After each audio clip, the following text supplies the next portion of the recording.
Mathieu and Tinky were best friends. A terrible accident happened. He quickly carried his sister and ran as fast as he could. Tinky needed urgent surgery.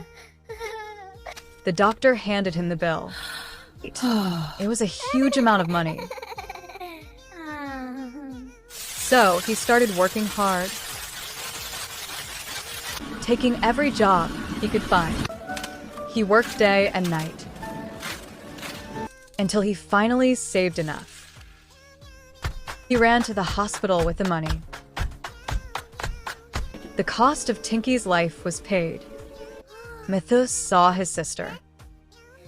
Love always finds a way.